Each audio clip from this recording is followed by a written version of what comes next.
Pickaxe. Reggie, I just sold my car online. Let's go, Grandpa.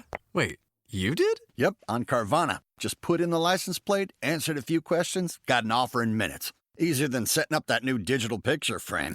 You don't say. Yeah, they're even picking it up tomorrow. Talk about fast. Wow, way to go. So, about that picture frame. Forget about it. Until Carvana makes one, I'm not interested. Car selling made easy. On Carvana. pickup fees may apply. Hello, Space GM Dane here to give a quick disclaimer before this episode starts. KRAVAT is a game that deals with a lot of challenging topics. At its core, it holds a mirror up to authoritarian fascism and uses satire to critique it. As such, there are a lot of topics that can come up during play that can be difficult for people to listen to. We understand and respect the sensitivities of our listeners and audience, so please be advised that this episode contains domestic abuse, child abuse, extreme scenes of violence, drug use, addiction, and scenes depicting forced labor. We understand and respect that this episode may not be for you, and we also encourage you to take breaks when you need to while listening. That being said, we hope you enjoy this one shot of KRAVAT.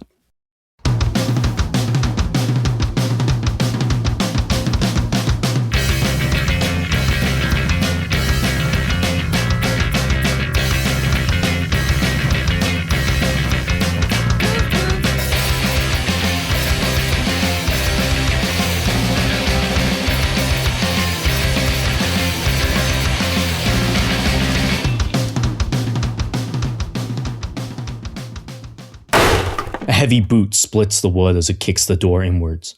4 black-clad mayoral guards, heavy armored, their masks nothing but blank steel, rush into the home, combat shotguns raised. An older woman stands before her stove, spatula raised high in case they think it's a weapon. The captain pulls his sidearm and fires a tranq dart point blank into her back. Wordlessly, she falls and they grab her, restraining her arms with zip ties. As quickly as they've come, they're gone. 2 old men, tool belts on, are already repairing the front door. All across the city, loved ones like this are being snatched, and you have no idea. Not until the LCU at your wrist starts to print. You've been conscripted. Your collateral has been taken. Make your way to town hall within the hour. Claude, how do you look as you arrive on the steps of town hall? You see this iron scaffolding surrounding the building. There's these torn banners like flapping in the wind with all these slogans that you've seen kind of your entire life. Have your ID with you at all times. See a KRAVAT. Comply. One day it'll be you. Claude sort of walks up. He's wearing sort of like a pair of old jeans, like an old work shirt that's sort of tucked in. He's got a tool belt sort of on him with a couple things in it. You can definitely notice a bunch of papers sticking out of one pocket. He's got some grease on his face. He looks worn out even before this news. I think he was just like a tired, sort of beaten down kind of guy. He's a little gaunt. His beard is showing a bit of gray, even though he's only in his late 30s. And he sort of just sighs, he trembles a little bit, and he walks through the front doors. Yeah, there's this like kind of squat old woman sitting at a desk there, and she's just like, name, emergency contact, occupation. Claude. My name is Claude. My last name is Destein. She's just ticking those off. My emergency contact is my mother, but I believe you... Yeah, you're going to need to pick another one. That reminds me. I thought so. She slides a Polaroid across the desk to you, and it's your mom, unconscious, slumped bonelessly in a chair. They took her bones? Yeah, they took her bones. Just completely unconscious with this kind of like bare, like concrete wall behind her, and it just says "Remember" at the bottom. Okay. Okay. Hurry up! Come on. Yeah. There's like a line forming behind you. Yeah. I'm a fixer for a couple districts south of emergency contact. Here. My boss, I guess. She takes the details and waves you on. Marco, how do you look as you arrive? Marco is a big guy. And I don't mean that in the sense of like muscular. Like, I don't think there's a defined part of his body. He looks like if you've ever seen the strongman competitions, like, you know how those guys are just fridges? Like, they're just fridge men? That's what Marco is. He's like 6'2", probably pushing almost like 300 pounds. His thighs are sort of like the size of like a normal person's torso. Just huge dude. He's wearing like a black, sort of one of those shiny windbreakers with Blazzado's logo on the back. He has a pair of aviators tucked into the collar of his shirt. But other than that, like completely unremarkable. He's got thinning dark brown hair. He's got this giant fucking beard that like almost covers his entire neck. Like it looks like he almost doesn't have a neck just because of his size and this beard. And other than that, he's wearing like all black. It looks like he's ready to go to work at any point in time. Like he's always wearing black jeans, black combat boots, black t-shirt, and this like windbreaker. And he walks up to the desk. Well, there's a little line has formed because, you know, somebody took a while at the top. But Damn it. You get there and there's this kind of like skinny young woman in front of you, like just nothing but skin and bone. And she looks at you and it's like, you can go ahead of me.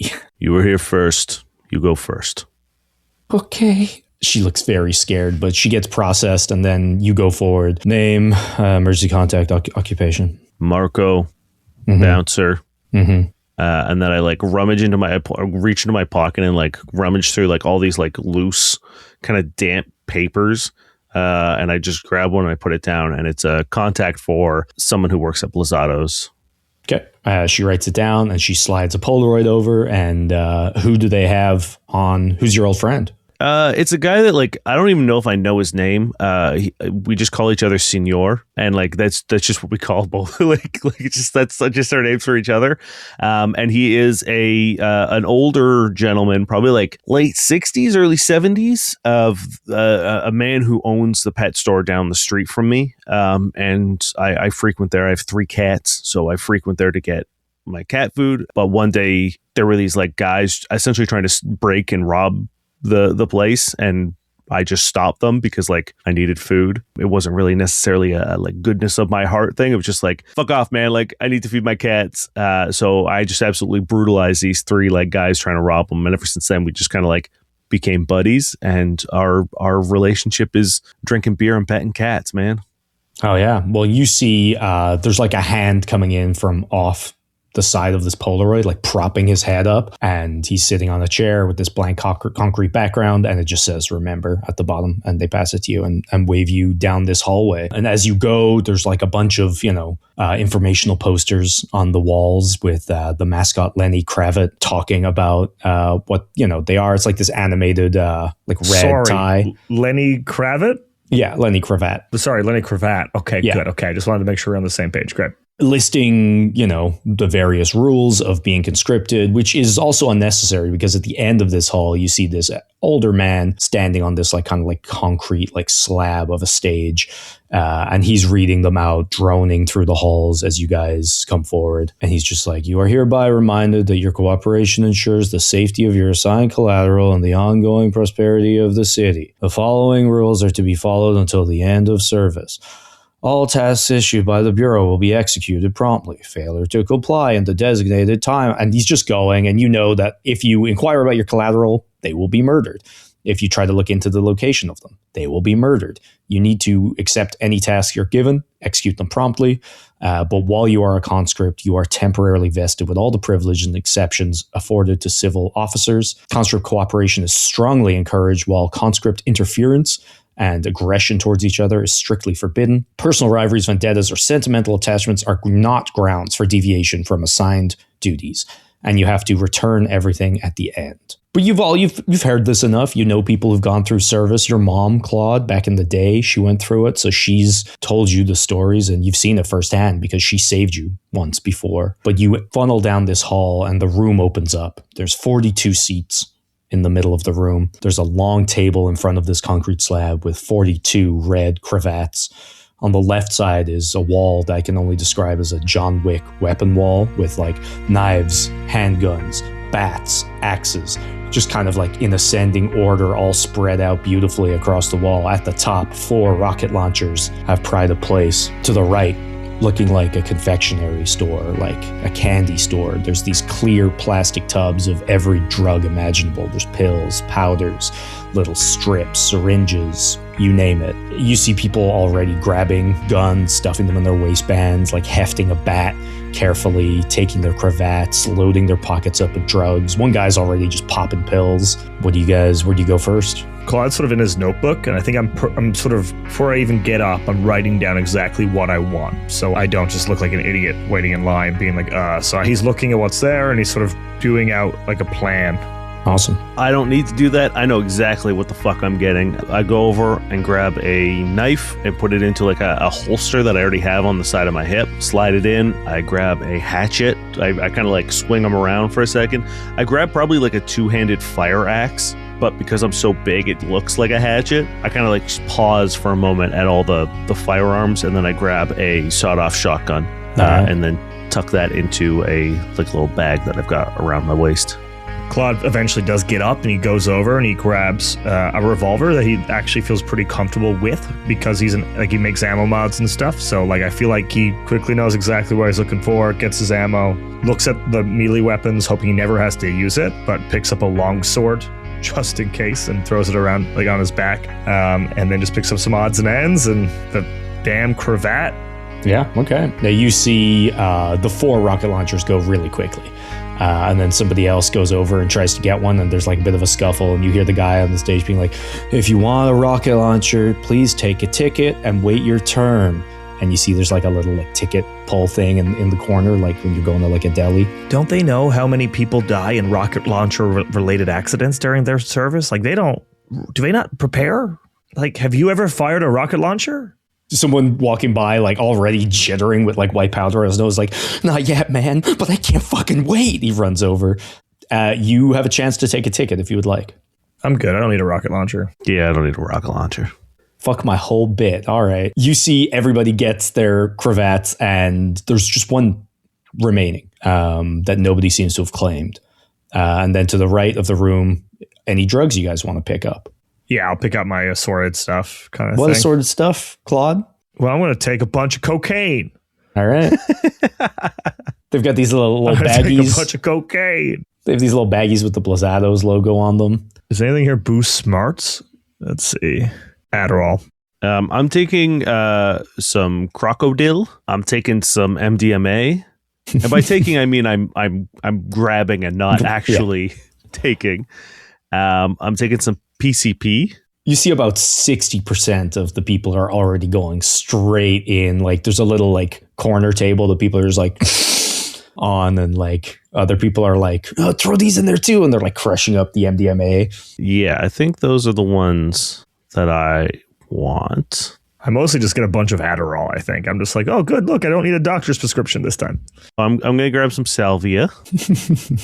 Yeah, you guys load up, and everybody kind of like sits down or stands. They all kind of like stop. They're loaded up. They've got their guns. They got their drugs. The guy on stage is just kind of like sitting there, and he's kind of like checking his watch. And then you hear as in unison, every LSU in the room just starts printing. And you look down and you see your first job. And it basically says exile order. And you know that someone has been called in for duty, but did not have any collateral, so you need to exile them by the east gate within the hour. Oh, man. Oh, fuck. Okay. And I guess I look at Marco, who sort of gets the same slip out of his wrist. Yeah, you see certain people are like forming up into groups depending on job, and you guys are like, you're job number 4. So it's the 2 of you. It's that skinny woman you saw from before, and it's a 4th guy as well, who's just kind of like, you know, he's got this long like braided beard down to his like navel. Fucking weirdo. He's definitely a Churchill Magnon for sure. Yeah. I tear the thing off, read it, crumple it up in my hand, shove it into my pocket with all those other like loose papers that I've got. And I guess I grabbed the KRAVAT, tie it on, and ready to go fuck this dude all right, up. Camachos, let's get out of here. Yeah, you see the guy with the braid. He grabs a shock stick off the thing, which you know is typically a Magnum weapon. And yeah, you guys, I shake my head like Churchill Magnon. You guys head out, and it's in the kind of you're given a direction. You're also given a name. So his name is Steve, Stefe. Steve Hemkins. No wonder he has no one to love. And you're given an address in kind of the like middle northeast part of the city, and you guys start walking. And like, it's a busy morning. There's JTS going by, you know what I mean? Like someone's already drunk and like singing. They're like chanting this song as they go past. Like, glass goes up and the beers go down, getting fucked up in the city called town. And you see some other people in like suits and ties, just like head in their hands, but like cycling as well. And the conductor's driving, and then the guy's frying, and they're all going past you. You already pass a group of people in cravats who are like, papers. But they see you and they just kind of like nod, and everybody else kind of just keeps their distance as you walk through town because you're scary. Yeah, I think Claude is making notes about it because he's really like, I think, too self-aware about what this thing around his neck means.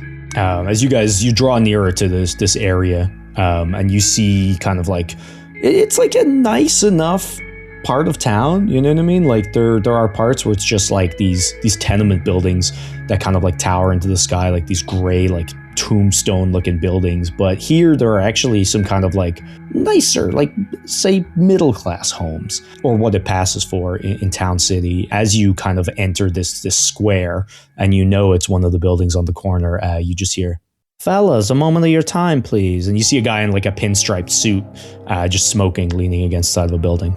Yeah. What's up? I believe you're here for a friend of ours, Steve. If he's your friend, what are you still doing here?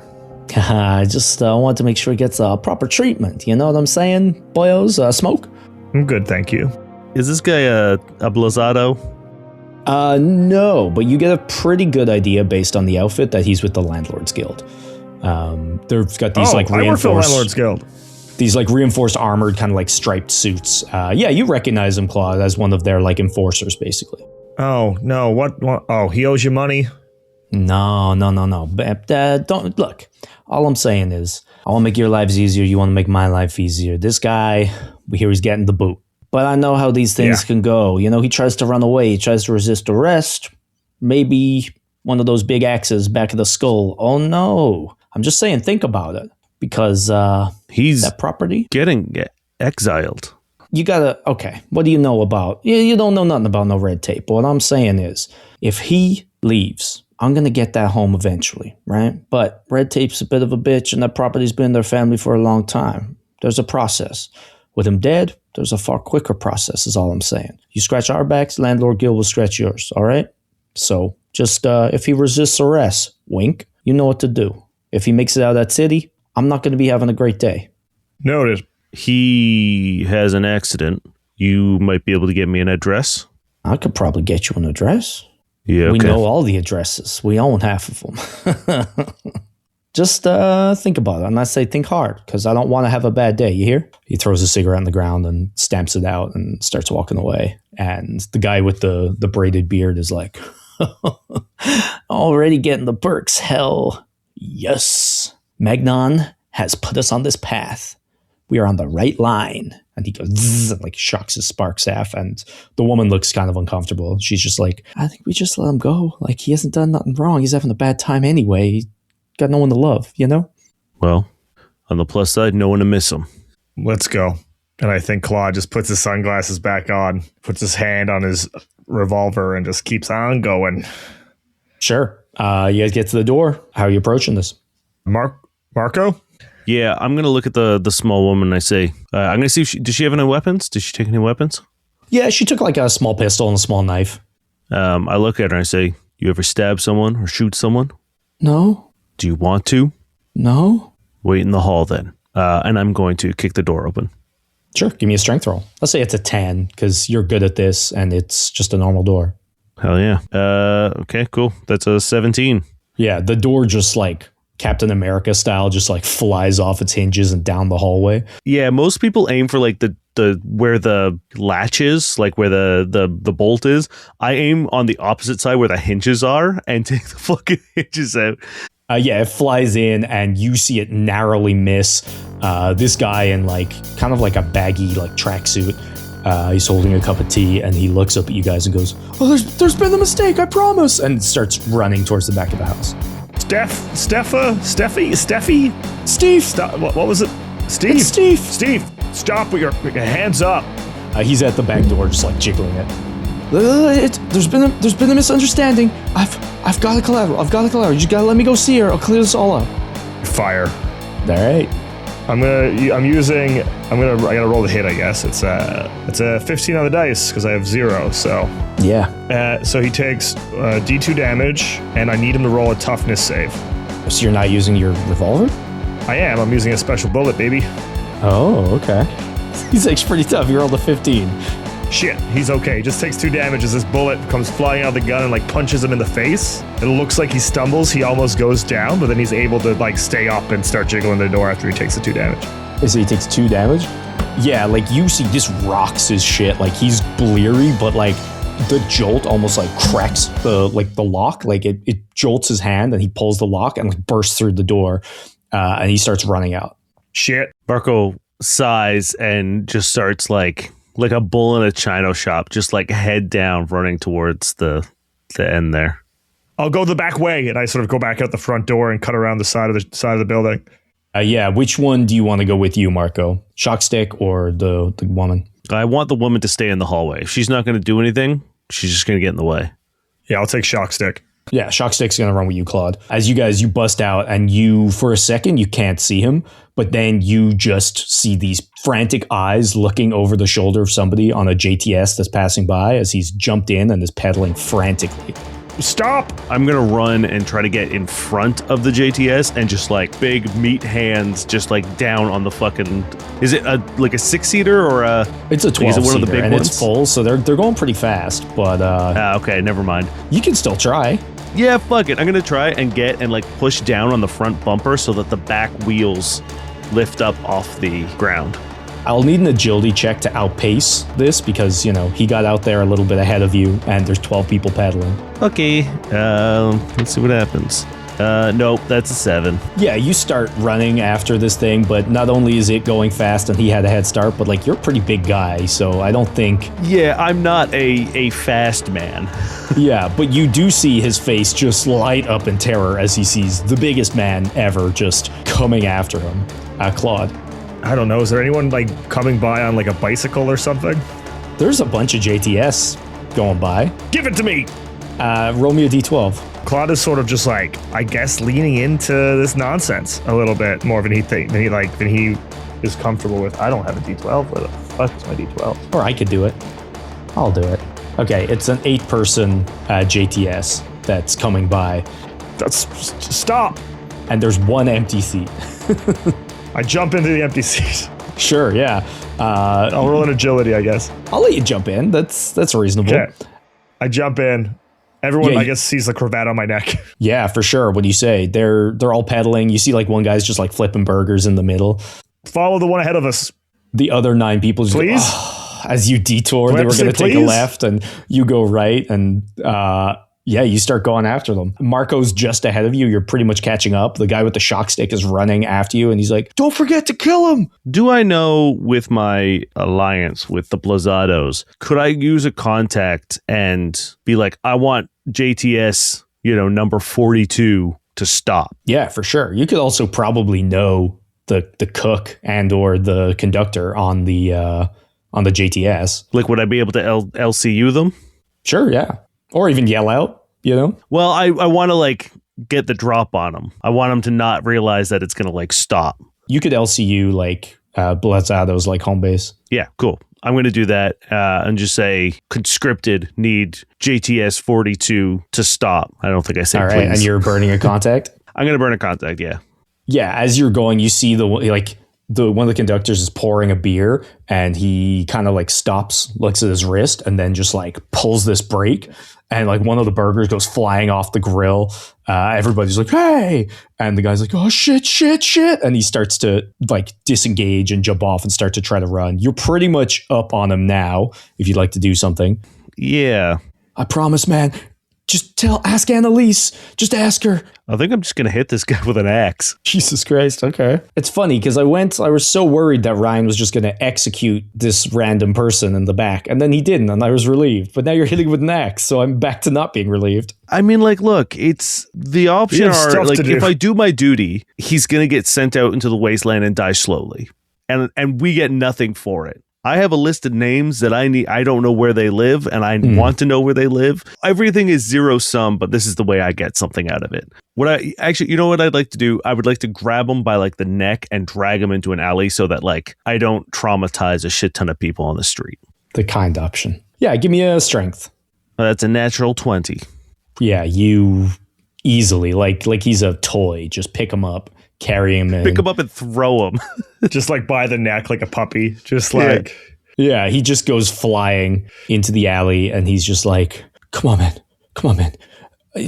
Go to Heyo. I think it's her shift right now and she'll tell you that we're in love. Yeah? Will she? She always picks my table. She always serves me.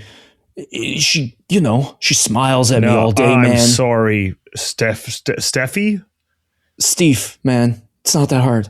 Steve, don't put your emotions onto a server unwillingly. That's really not cool. I was feeling bad about it until right now.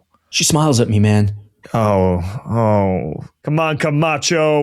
Okay, Marco, do what you gotta do. And I think Claude just sort of like seeing this pathetic guy like grasping at straws, like he just sort of looks down the other end of the alleyway and just sort of walks to the end of it and lights a cigarette and just waits to see what Marco does. There's no escaping what happens to you here. You're exiled. I got the piece of paper. I got the red. One way or the other, you're going out. I'm giving you the merciful option. I'll make it quick. I think I'd prefer the other option. Or we go see Annalise. That's an option. If she was Collateral, she would have been here. And I reach in and I pull a picture of Senor with the remember. I said, this is what happens if people like you. So, hey, if you care about this woman, be grateful this ain't her. He lunges for the knife at your hip. Okay. Can I act first or is he doing something? Yeah, you can. I'm gonna put my hatchet between his eyes. You want me to roll to hit? Yeah. That is a 12. Okay, you hit on the money. Yeah, I only hope I do 3 points of. It's exactly as much as you need, which I think is like indication that you do this effectively, like efficiently. Like it's not messy, but it's not overkill. It's just professional, clean. Yeah, just bonk right in the middle, split his head, hit his brain, he done. Yeah, and he has your knife in hand, and almost instantly your printer starts going, and you have a message that says, nice job, owe you one, LG. Smash cut. Yeah, later montage. In the day. Is there anything you want to do for the rest of the day? That was your first assignment. I would like to cash in my landlord favor right now. Immediately? Okay, sure. Yeah. I would like him to get me an address for one Lawrence Dubois. Sure. You send off the message and you get a response back being like, Lawrence Dubois, that's a big fish, ... And that's all you get for like an hour as you guys make your way back to town hall. And you have like Who's lodging. Lawrence Dubois? Marco? I look at you and I say, someone everyone else in Town City doesn't want to be. Fair enough. So yeah, while you're waiting on the response, you guys head back to town hall where, you guys have lodging and like, the guy with the shock stick is like hype. He got his message as well from the Landlords Guild and he's just like, nicely done. Magnon is putting us on the right path. And he's like going around trying to high five you. And the woman is just kind of like quiet as you guys make your way back and you see that the final KRAVAT is gone. And people start to funnel in towards the end of the day. Some people are bloodied. Other people just look really bored. A lot of people are coming down, like they got big rings under their eyes and they're like pale. But you do see kind of a fresh face. Well, fresh is a kind of a weird way to put it, given the fact that it is pretty mangled. There's like pock marks all along one side of it, like some kind of open, like weeping sores. But fresh faced as in you didn't see them earlier and they don't look like they've been through combat this morning. But you recognize that face, Marco, as you see them picking out weapons and the final conscript has arrived. Yeah. That Pox? It's Pox, yeah. Marco sits. I was very calm, and I have been very calm about this whole thing. Claude, you see Marco almost wringing his axe, like gripping it and like rubbing it as he's staring at this guy. And the guy just picks up a sawn off and he's like grinning as he tucks it into a holster and he picks up this like pneumatic glove thing. And then he like, goes over and picks a chainsaw off the wall. And he's like, and slings that over his shoulder and kind of does the lap of the room. Does he recognize you, do you think, Marco? Probably. I mean, like, it depends on how perceptive he is, right? Like, when I'm bouncing, like, my job is to sort of like be an invisible threat kind of thing. He kind of meets your eyes and grins and is just like, oh, I know that face.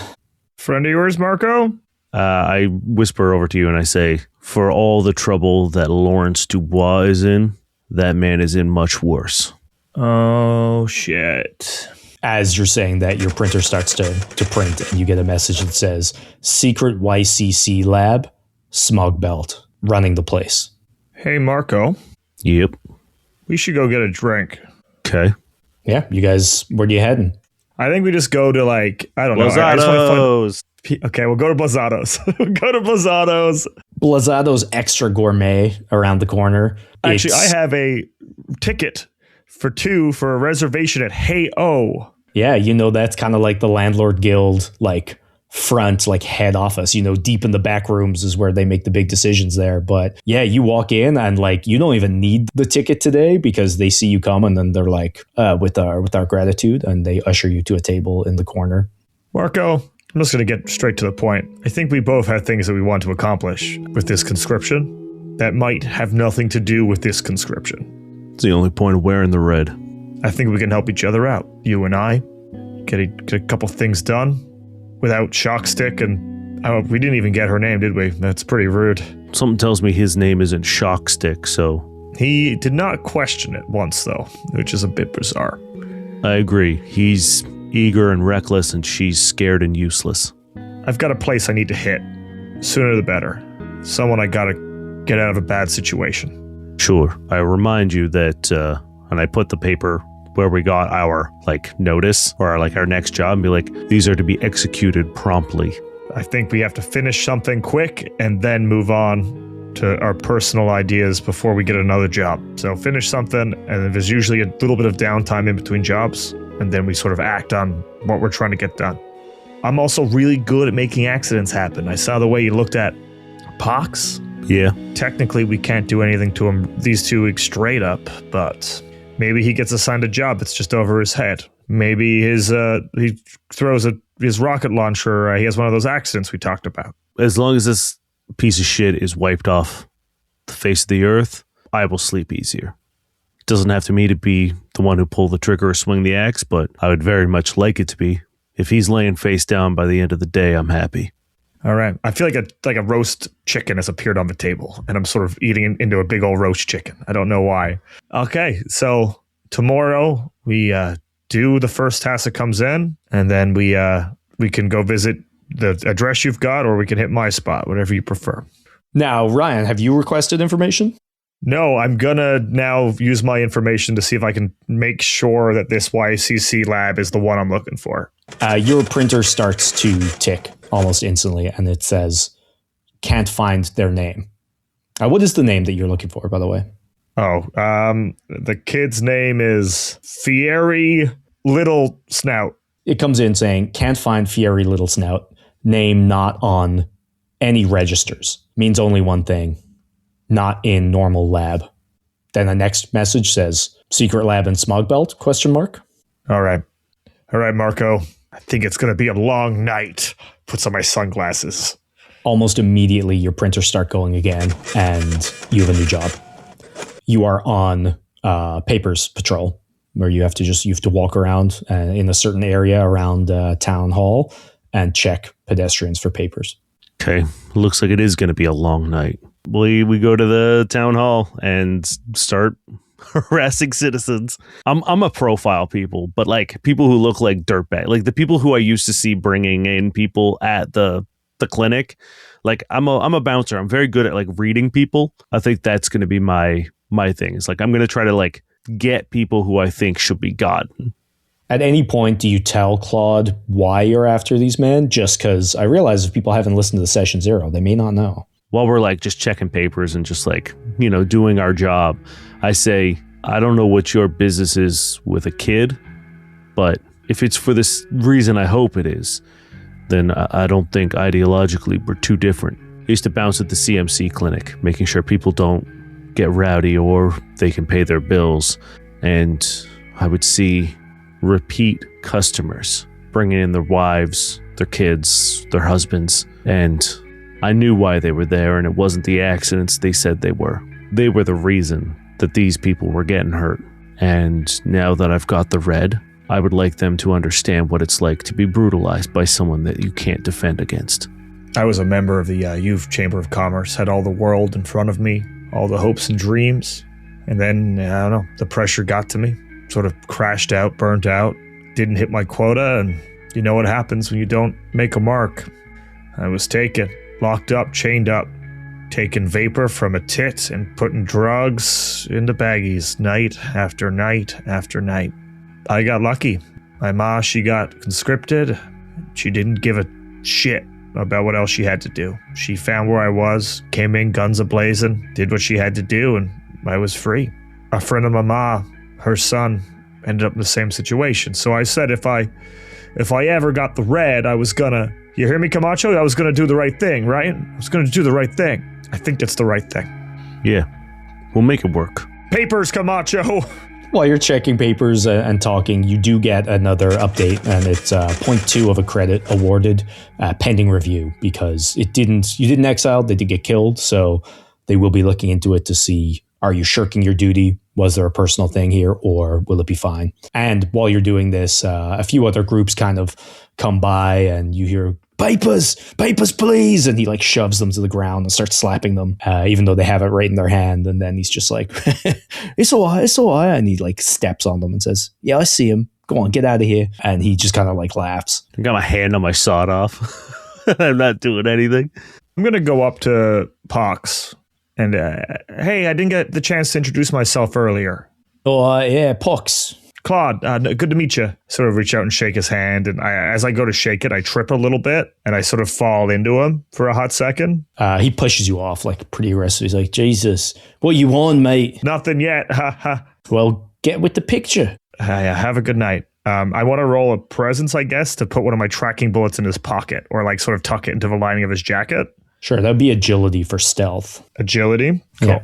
That would not be enough. Can I do anything to boost that post? Can I use does a contact save me or to re-roll? Or you could re-roll with a contact. Okay, I'm going to use one of my contacts. So maybe that fails, and then I'm sort of going to lean on one of my contacts from the Fix-It lab. Some guys are going to sort of go to where his car is or something and put a tracker on him instead. And that one will do it. Right on the money, 12. Hopefully 12's enough. He kind of feels your hand. He like bats away. He's like, the fuck are you doing? And like pushes you again. And he's like following you now this time and like pretty aggressive. And you see he's got that like pneumatic like glove on his arm, and he like raises it and he's like, whoa, you're lucky you're wearing that fucking cravat. I'll tell you that. The fuck out of my sight.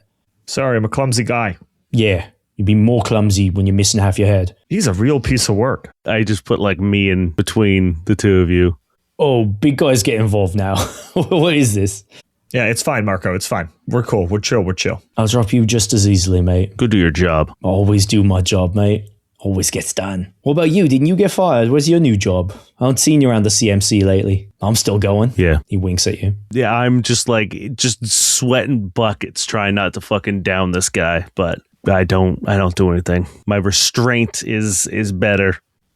Someone else comes up behind him. He's like, "Hey, Pox, we've got one crying over here." And he's like, "Oh, nice," and follows him off. If there's anything else you want to do that night, you kind of like keep going until about 3-4 in the morning, and then it's free time, bedtime if you want. Pretty tired after a long day, or I'm gonna eat some of our leftover chicken that we got to go, and let's go to this illegal YCC lab. Sure. Claude's got a big backpack right now. Do you guys want to load up on anything else before you head off? Because you're right by town hall. It's open 24/7. I get my backpack off the back of my motorcycle, sort of put that on, make sure everything else is where it needs to be. No, I don't think so.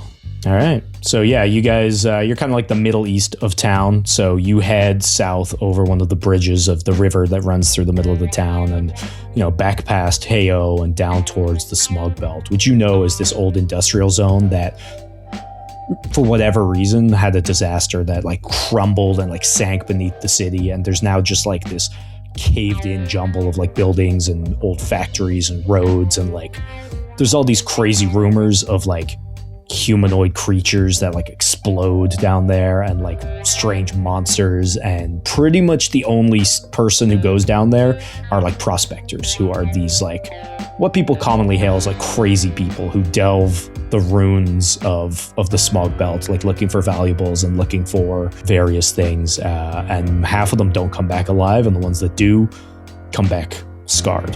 So this is not a place you've been, and it's not a normal place to go. Fuck is Lawrence doing in a place like this?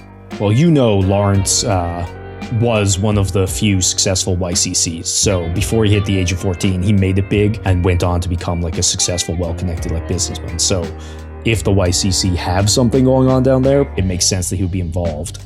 But the fact that they have this lab is weird, considering it's not like drugs are illegal here. You know what I mean? Like you just have a whole table of them at town hall, right? So there's something deeper at play here. As you guys get down, and it's like there's a bunch of fences surrounding this place, but over the years, like prospectors and whoever else is coming and going have like battered some of them down, and like in general, the thing that keeps people out is common sense. So they're not really needed anyway. You guys pick your way over these like rusted chain link fences and start walking down the collapsed side of this high rise. To your right, there are little like holes of windows. So if you wanted to, you could drop in and walk through the center, but you start to go down and there's like a giant hole, almost like a whirlpool of concrete, where like at the very bottom, there's this hole that you can drop down into like the bottom of the city. What do you guys have as light sources? I have a flashlight. Cool. I also have a drone with a light on it, baby. A drone? Well, yeah, bud. I turn my drone on. It sort of like turns on, flies into the air. It's got a light and a big old machine gun attached to it. Hell yeah. As you guys kind of step into the darkness, and like it's weird because half the time it's like shattered concrete and you're like kind of like hopping from like block to block above like liquid that is no healthy color. Other times there are full roads that seem to have just sank down here pristinely, and just randomly you can walk along them for a stretch. Sometimes it forks, sometimes you're clambering through kind of like the skeletons of old buildings. Sometimes rebar is just poking out of the wall, blocking your way, or other times you found it bent out of the way with some kind of heavy duty tool, and you know this is a passage that people use regularly. Is there anything in particular you're going to try to do to figure out where this lab is, or are you just going to search? Maybe, I don't have a computer because they're just communicators. So no, I don't do shit. Yeah, no, I guess we're just going. We maybe should have looked up some blueprints. I'm obsessed with survival techniques. Amazing. So I think I'm going to attempt to, you said that, there's paths that have been carved. I'm going to try to find like, obviously, if they have if Lawrence is coming through here and they have a YCC operation, they're going to make the path there as easy as possible, so that they're not risking their high value assets just to get there. So I'm gonna try to suss that out. Yeah, you give me a smarts, or you could give me a presence. I will do a presence. That's a 14. 14. Oh, okay, amazing. Yeah, it was only 10 because you have your like kind of survival background. You're able to see very clearly like tracks, right?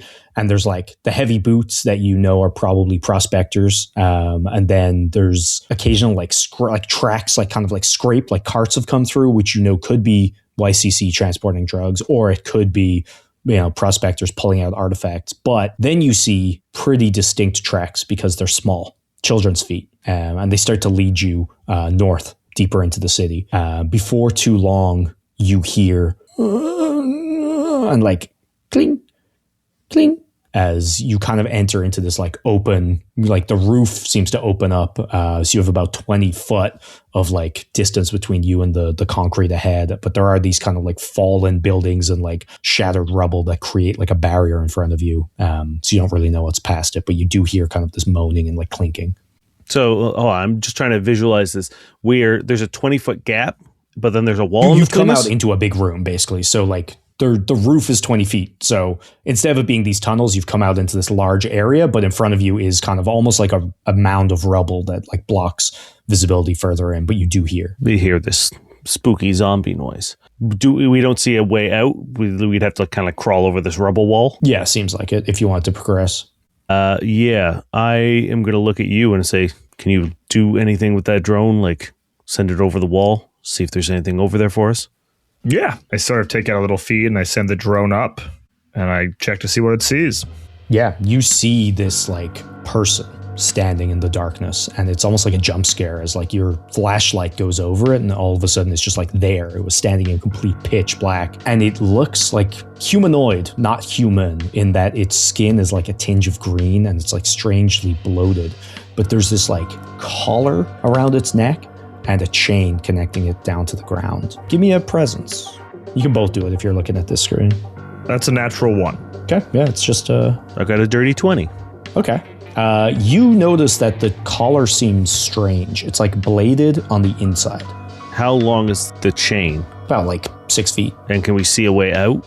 In terms of, what do you mean? Like a way past? Like, would the chain reach to the end of the room on the other side of the wall? If you want to keep going, it looks like the room for this thing is most like there's like a foot maybe on like the far edges. So you might be able to sneak past. It'll be hard, but it looks like it's clearly put there in order to bar entry. Gotcha. And you see it notice the drone, and it starts shambling forward, and you see that blade start to cut into its neck. Blood starts to drip down, but it's like it looks yellowy almost. Do we just try to sneak by or just go by? It can see us, obviously, but... Well, if it's looking at your drone, put it on one side of the room, we'll put it on the other. It'll have to... It doesn't look like it's very Good fast. idea. So I asked the drone to sort of move above it and see if I can bring it over by the wall. Okay. And are you guys going to try to stealth past or run past? Or Yeah. Which one? I think stealth. Okay. Yeah. Give me agility checks as you guys come over. 15 for me. It's a flat 12 for me. Oof. As, you start to go past and you see this thing is like at the end of its chain. Again, that blade is now like pretty significantly cut into its neck, and the drone is like right above it and it's reaching for it desperately. What a strange Camacho. Yeah, I don't... You weren't doing that back in my day.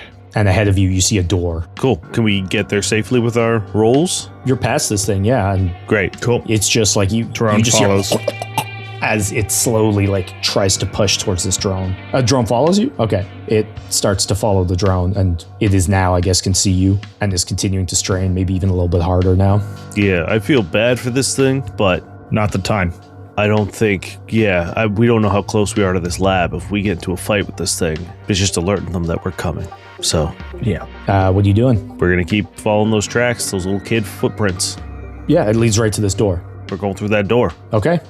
You open the door and you get just this acrid, like chemical smell as you look in and you see rows of these like cafeteria style tables, just dozens upon dozens of people all over the age of 14 seated there, either grinding materials or bagging or mixing chemicals. And you see more chains that are connected to each of these that run down a track in the middle of the room.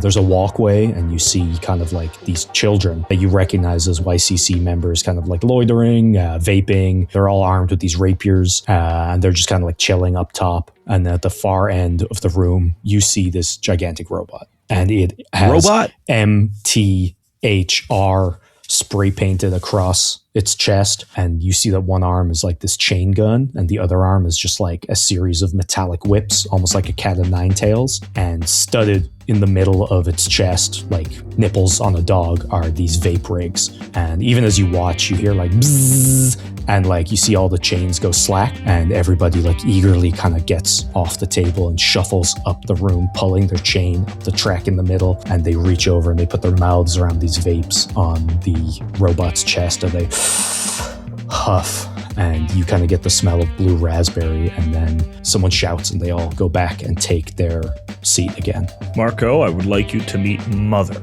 What the fuck? Yeah. Is this... Yeah. The fuck? Some sicko shit. I thought what I saw at the CMC was bad. I was down here for a year, bud. This is some ghoulish shit. I pull my shotgun out. Give me a presence check. I'm really nervous because I'm rolling real good on these. I got a 21. I got a 12. Okay. You hear bone crack, and you look back and you see that thing is still struggling, only now the blade has gone through its spine and its head barely is holding on. and it's like I close the door. I close that door real quick. We're gonna close that door. you close the door. What are you doing? Okay, so we have a layout. So we've got 4 tables of drug-addicted children. Great news. Well, those are the adults, right? Adults. Yeah, it's anyone over the age of 14. So some are 16, some look to be about 30. You might actually know 1 or 2 who didn't get freed when you did, right? Is that Carmichael? Carmichael looks rough, man.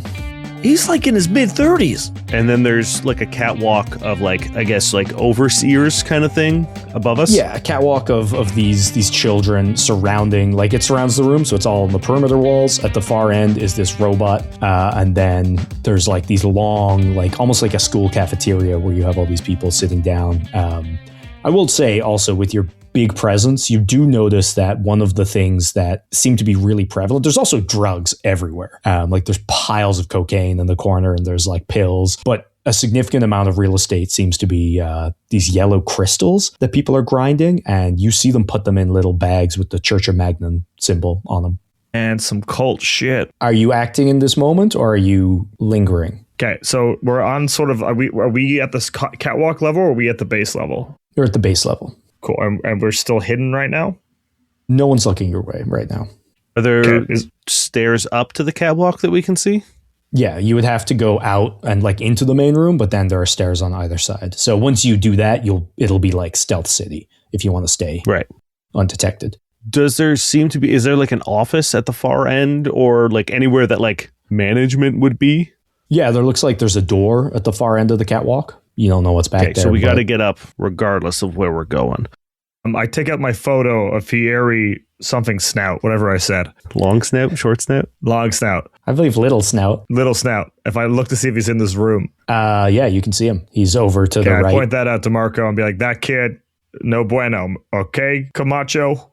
Hey, I'm going to tell you right now, Claude, I would like to get everyone out of this fucking ghoulish hellhole. You don't see this happen because the doors are closed, but the blade finally snips through this thing's head and it falls down dead. And then you just hear as it explodes. Oh, everybody in the room snaps to look at you, and you hear the robot go, intruders, intruders, and the chain gun starts to spin up. Roll for initiative, please. Okay. Told you there were exploding humanoids down here, guys. Initiative is just 1d6. I got a 2. Okay, that's really bad. Enemies attack first. Yeah. You just hear, oh, they're coming for us. Go get them, guys. And you hear as like dozens of little feet kind of come your way, and you see all these children come down the stairs and pull out their rapiers, and there's like 12, not heavily armed, 12 rapier. There's a whole YCC fencing team in front of you, looking at you in an on-guard position as they all form up at the end of the stairs, kind of right in front of where your hallway leads out. I didn't think in the history of No Quest for the Wicked would we be fighting children. Can we at least say that they're 13 years old and 11 months? And they're all going 6'7". We put them at the top end of... It would actually be 12 years and 11 months, because I believe it's on the eve of your 13th birthday. But you can tell these are evil children. Yeah, okay. No, and they use their turn to move all the way down and form up in this one. And you could tell it's almost like a phalanx, like they have this group and they're kind of moving in lockstep as the robot goes and like zzz, their gun starts to spin up. It's your guys' go. You got a door behind you. You got this fencing team in front of you. There's a lot of people on chains kind of looking at you, and then this robot is slowly advancing. Let me double check what this does. I think Claude is going into his mind palace for a second and remembering all the bad things a bunch of 13-year-olds did to him all those years ago. And he loads up a bullet into his revolver and he spins it and he points at the phalanx of children with the rapiers. And he pulls the trigger as a bullet goes out. And I guess I have to roll to hit, but it's going to damage at least 3 of them if it hits. As I load a TNT bullet into my gun. Jesus. Is this what you want, internet? Is this what you want from us? That's going to be a 15. Yeah, that hits. As 3 kids take 3 points of damage as an explosion hits the middle of their phalanx and goes off. Yeah, you just see like as they all kind of like get thrown back. You do see that their armor negates a little bit of that, but not much, as 3 of them kind of reel back with like superficial burns. Are you staying where you're at? I'm gonna, I guess, move to try to get up the stairs. Sure, they are at the bottom of the stairs. You would have to like move through them. Okay, so I'm gonna wait for Marco to sort of move. So I think I'm just gonna like send my drone. I'll do a command for the drone after Marco goes, but I'm just gonna sort of go get behind a bit of cover if I can, like a barrel or something, and then I'm gonna look up our extra cover rules that we talked about last time. Yeah, I think I'm just gonna. I stand at the wherever we are, the entrance to this room, and I just go, Dubois, come out here before we ruin your entire workforce. We're just here for you. I say, think of what the YCC's gonna do when they find out that you're the reason they've lost this whole operation. As you see the back doors swing open and a man in this Kevlar suit kind of steps out, and he's got an axe kind of slung over his back, and he's got some like what looks like an industrial stapler in his left hand, and he looks down and he kind of like raises a hand to his eyes and looks over, and he's like, and who the hell might you be? Penance, you son of a bitch. And I'm going to run forward, and I would like to use my bouncer ability, because like my whole thing is like, I don't like the fact that these kids were getting beat up, and I feel weird about hitting these kids. I got no beef with Claude doing it. He went through this hell, so yeah, like go for it. There are the morale rules, so it's like if you kill or injure a certain amount, or if you take out like the leader, things can, That's kind of what I'm hoping for. Okay, so I am going to just run at like whatever kid is blocking the stairs the most. If I hit them, I can force them to make a strength test of DR12 or be incapacitated. So it's going to hit, well, I mean, I assume it's a 13. Yeah, you hit. Strength save? A strength save, yes. As you run by and you just like deck one of these kids and they just fall unconscious. Yeah, I just run. I just grab like one of these kids, just like grab them up by the collar of his shirt, lift them up to like, my height, just fucking hook him in the face and just toss him to the side. I run up the stairs, or I get as far as up the stairs as I can, and hopefully create an opening for Claude as well. My drone is going to just start unloading onto Mother. Okay. Nice. So like it whirs up, it tries to get a good angle so it doesn't get anyone in the crossfire. I'm assuming these kids are like probably hiding under tables at this point. Everybody is sitting on the thing is still kind of just like sitting there because they're all like a little slow to react. You see glassy eyes, like clearly whatever blue raspberry they were vaping has more things in it, which you'd know. Yep. And then all you hear is the assault rifle from my drone goes for a 17 to hit. That hits for sure. 1d8 damage. That's 6 damage. Nice. You see this thing negates a little bit of it with its armor. And I'm going to automatically fire. Okay, so you're going again? Yep. Nice. Agility is a 2, so I don't. So I need to roll a d6 to see if I have a mag left. Is that how that works? Just at the end of combat. Okay, cool. So it goes,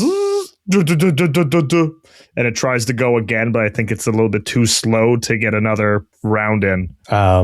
All right. As Mother was aiming for you down the end of the hallway, like you see its arm is tracking you, Claude. Its head is tracking Marco. And then it gets shot and both snap up to this drone as you want to give me an agility check for this drone? Yeah. It doesn't have any stats, so it's all just straight up D20 rolls. That's a 3.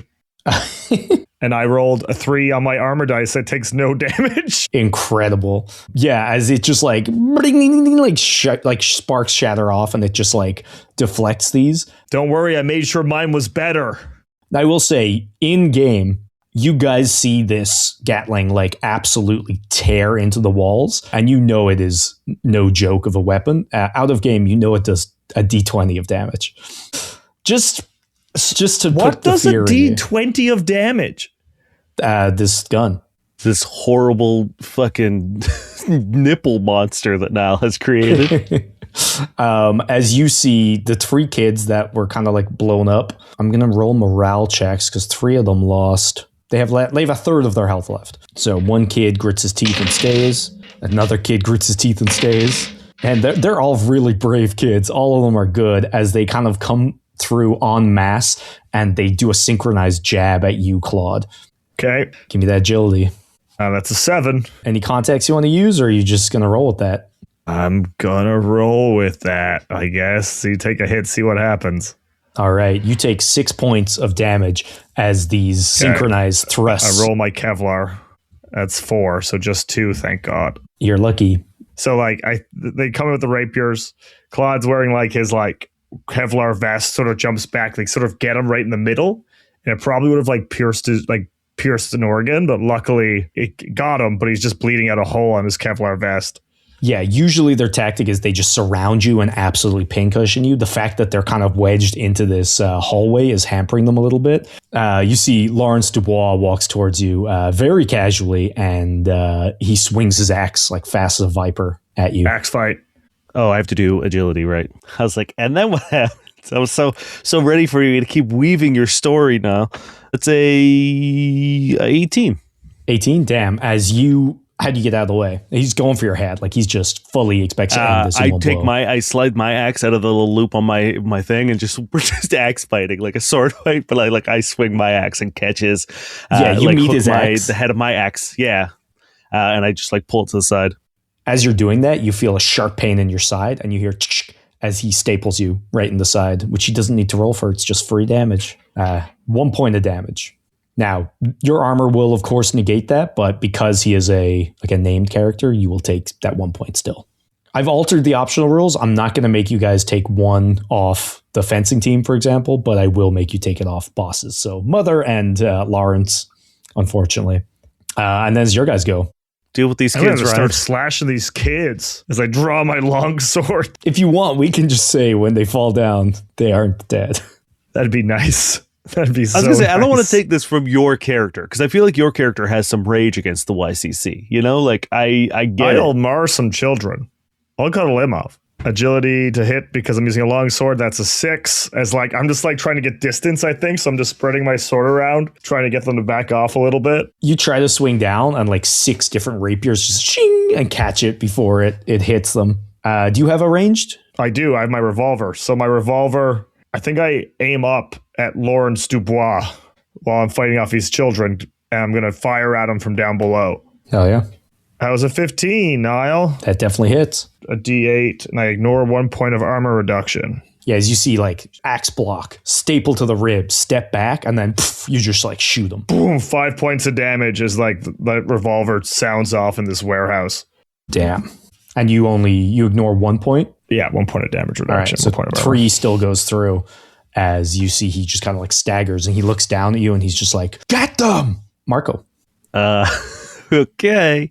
How many drugs can I take in a round? Just one, I think. Yeah, it's just the one. Okay, well, first things first. I reach into my satchel as we're wrestling with our axes. I reach into my satchel and grab out a syringe, just thunk it into my giant leg, push the plunger down. I'm going to use a dose of crocodile, which, hey, I didn't know what it was. Apparently, it's a cheap Russian alternative of heroin that causes severe tissue damage, including gangrene and skin that turns green and scaly, resembling a crocodile's skin. You didn't see when there was a huge outbreak of that shit in Florida a couple of years ago? No. That doesn't surprise me now. That surprises me. It's normal. Not at all. So I'm going to use that. That's going to boost my strength up to 2 or up 2. And I am going to take a swing at him with my axe. Now, did you roll for your daily drug usage? You have to test toughness DR10. That's an 11. Yeah, so drugs activated, you subtract 1 use from your daily total. And then I'm going to attack this idiot. So I swing my axe at him. Ooh, God, that was so close. It's a 19 plus 6 because of my drug. Damn. 25. Surprisingly, that will hit. Okay, now, boys, we need to see a 6 here because I want to cut this guy. I want to cut something off of this guy. Fuck, it's a 4. 4? Okay. Yeah. He is going to negate 1 point of that as you hit into him. Yeah, I just bury my hatchet into his shoulder. I give him a big kick and then plunk 2 cartridges into my sawed off and just aim point blank. And I will be using, I believe it is the fireball. Ooh. Dane, you can't cast fireball. That's a 17. Yeah, that hits. So my sawed off does 1d8 plus 1d3. Ooh, that's almost max damage. So that's 8 points from the shotgun and 2 points from... Damn. And he only rolled 1 on his armor, so... Yeah, I again, bury my hatchet with it still in there. I give him a kick in the chest to extend full reach. And my wingspan is so fucking big because I'm so tall. And then just shotgun, center mass right into his chest, just pull the trigger. You see when he takes this big hit, which is a significant amount of his HP, you see across his face where he considers fleeing. He looks back, but then he hears the gun spinning up again, and you can see steals himself, and he just snarls at you.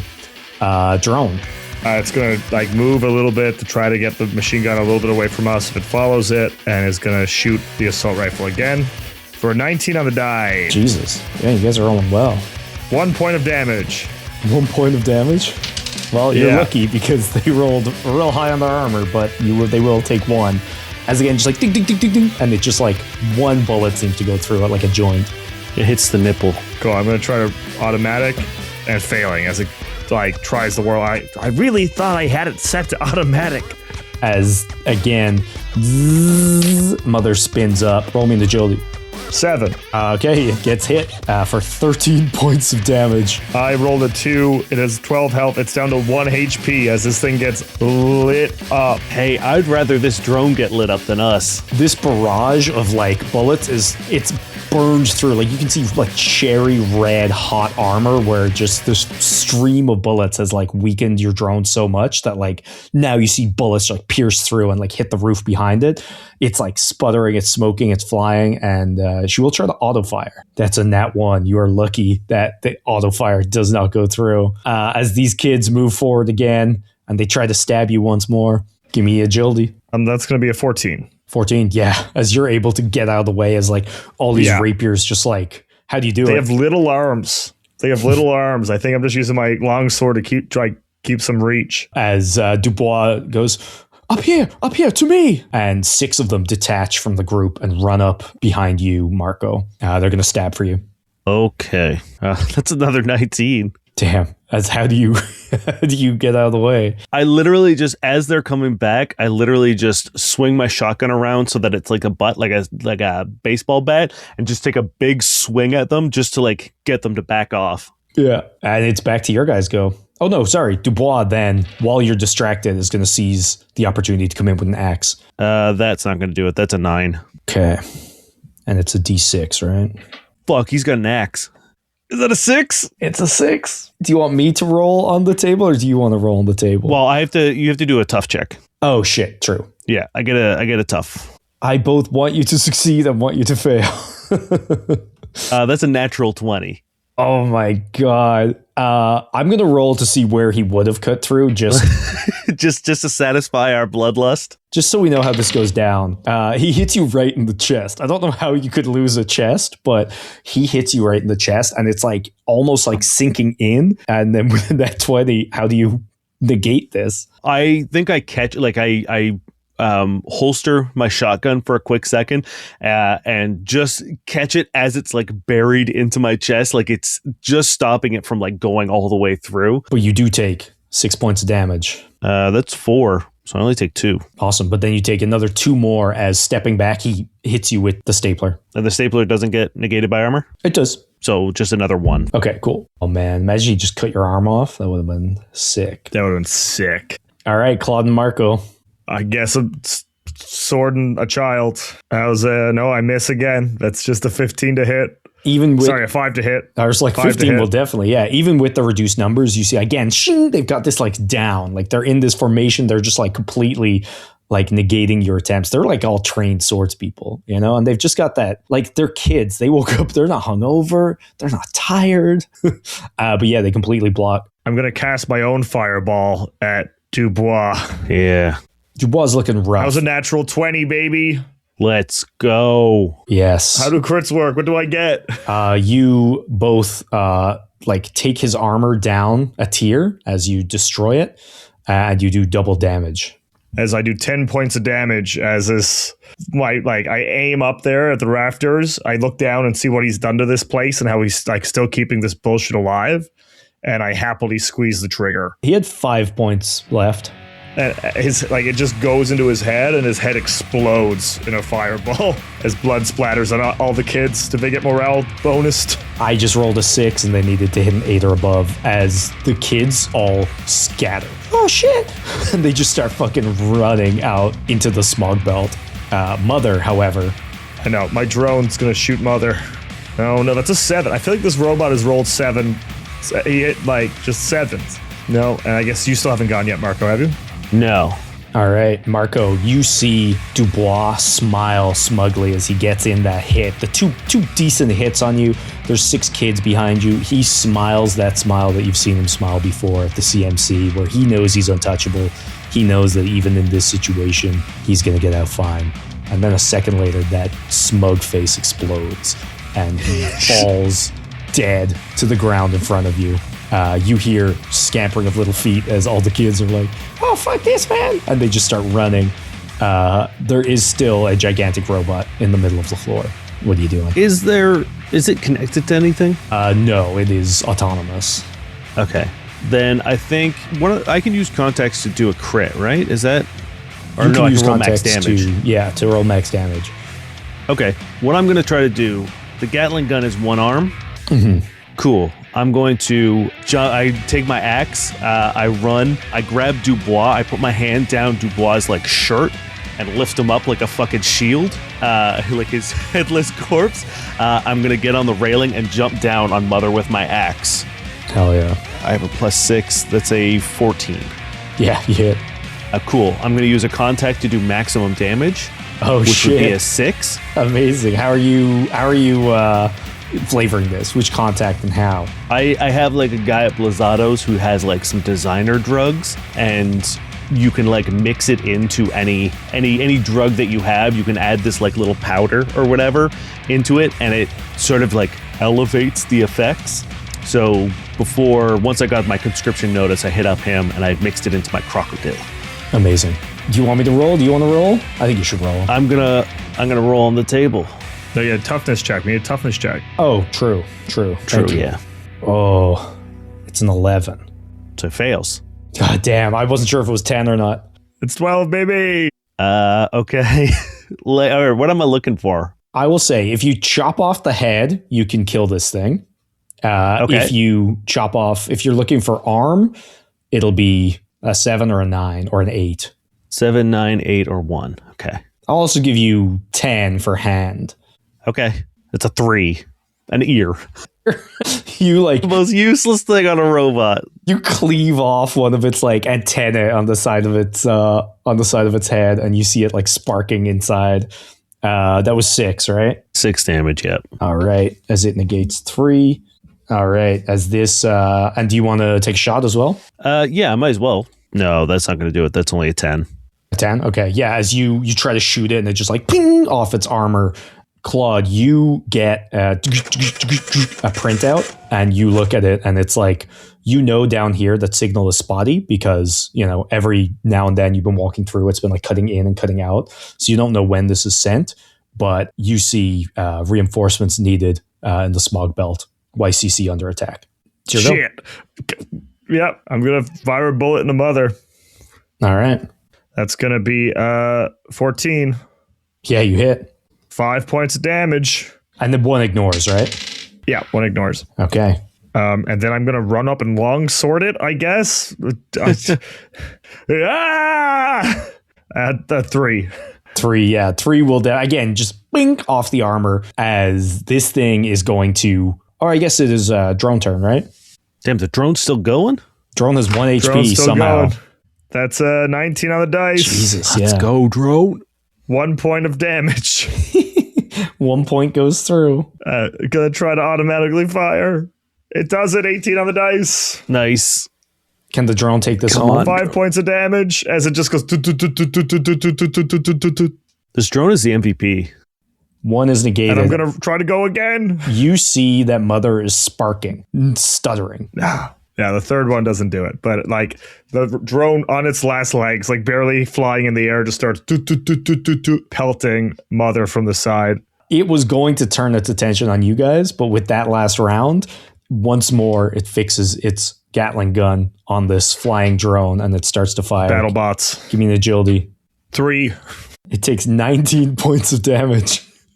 The drone eviscerated, completely eviscerated. You see it like whips out its whip and like grabs it and holds it in the air and just like puts that gun almost like point blank, cuts it in half. It's going to try to auto fire. Fails. Luckily for you guys. Marco, is your go as you hear footsteps coming towards this lab and of a chainsaw. Okay, cool. I think we need to get rid of Mother here. As much as I want to go deal with this chainsaw idiot, I'm going to attempt to attack Mother. Okay, that's a 19 because I'm a juiced up strength. And I'm going to roll, and then that's a 14 for the ranged. So, yep. X, only 3 points of damage. How do you finish off Mother? Grab fucking Lawrence's lifeless body, push him up against it, take his axe, and just like pin him to the back or the front circuit, so that now he's like strung up on the fucking front of Mother. You just see Mother like, and this like cloud of vape just emerges as she like sinks down, deactivated. You have what you imagine is an action before these footsteps and whoever's wielding this chainsaw gets to the door. I would like to grab Lawrence's LCU and send a message to the YCC that says, conscripted KRAVAT attacking us, pockmarks on face. Hell yeah. As it goes out, Claude, anything you want to do? I'm going to turn Mother into a trap. Okay, amazing. You want to rig up the gun? Because you're a fixer. Yeah, I'm going to rig it so like I sort of poke it so the gun is like facing the doorway where he's going to come in. And I'm going to rig it so when someone moves in, like opens that door, we get a single use and it goes off facing that direction. Hell yeah. Because then it's going to look like Mother attacked him. So give me that roll. I'm going to take some Adderall first too. I throw some pills back and I'm like, yeah, my brain is quiet now. That's going to be 14 on the dice plus 5 is 19. Yeah, you arrange the body, you connect some wires, and you now have essentially like control over the gun arm of Mother. Yeah, I get one use of it, and then I'm gonna get this kid out of here, like try to undo the kid's chain so he can run out the back door. Yeah, when Mother died, all the chains like fell off as well.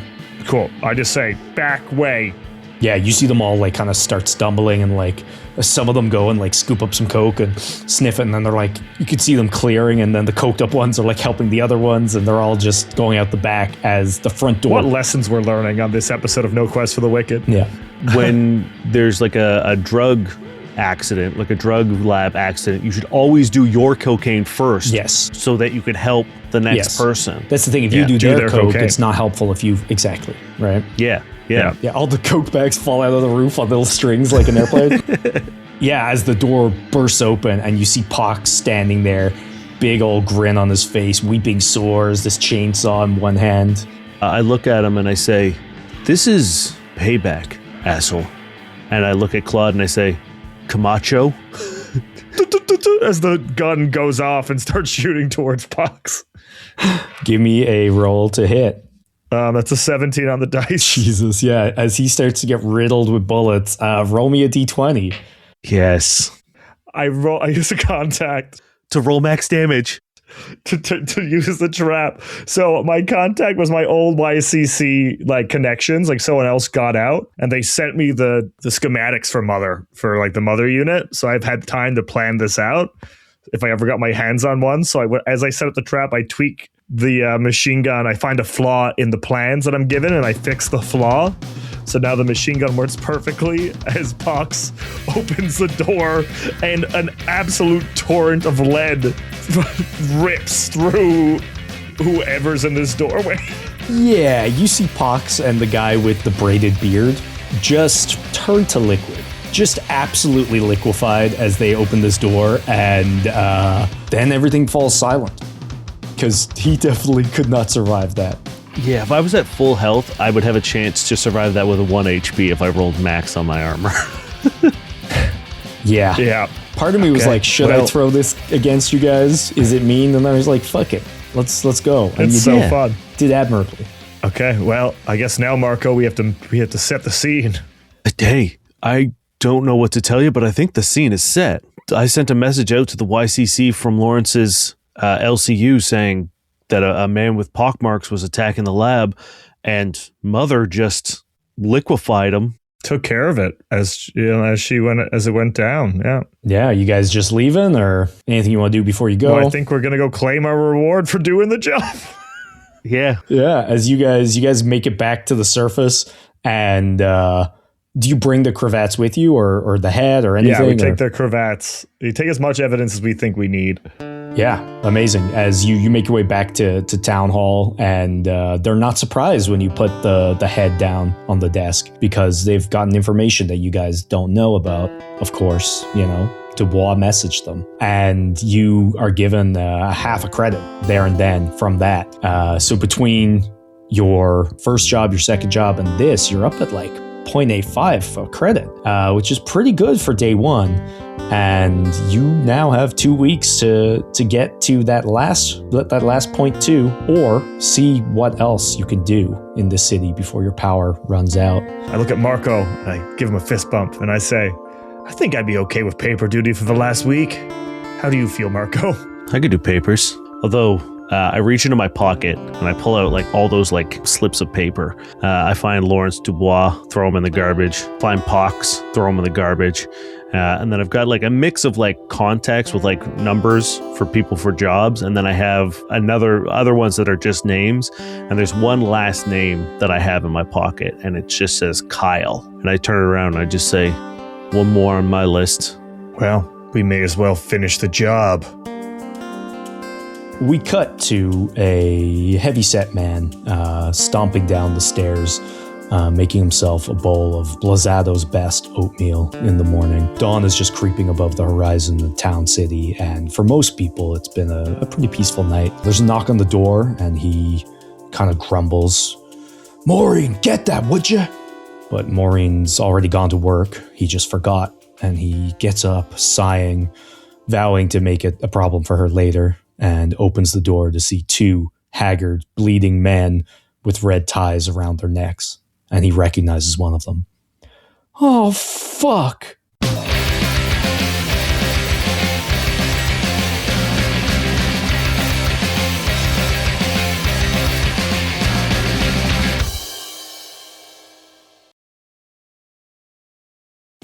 Hi, I'm Simon. I'm G. And I'm Boof. Have you heard about Pickaxe's hit new old movie podcast, Yomp? We each have a list of 6 films we want to share. Every week, we roll a dice to randomly pick which one we watch and discuss. MC Bunkerwelt says, this trio is perfect for a movie podcast. G is the casual that has the mainstream movies, Simon is the nerd that is bringing the gems, and Boof is the cellar goblin that scrapes the bottom of the diaper. Messiah Jones says, such a fan of this podcast. I love the variety and all 3 have pretty good chemistry. G is far too confident in her own intelligence sometimes, and Simon can be a real curmudgeon. But the 3 work together well enough to keep the flow and make a good product. Serenity Indeed says, love this podcast so far, but the audio is all over the place. Goes from quiet at the start of a sentence to loud in the middle. Every time somebody stops talking for even half a second, their audio goes quiet and has to ramp up again. It's very distracting. Edit. This audio issue was with my laptop. Find Yomp on all your favourite podcast platforms. Yomp!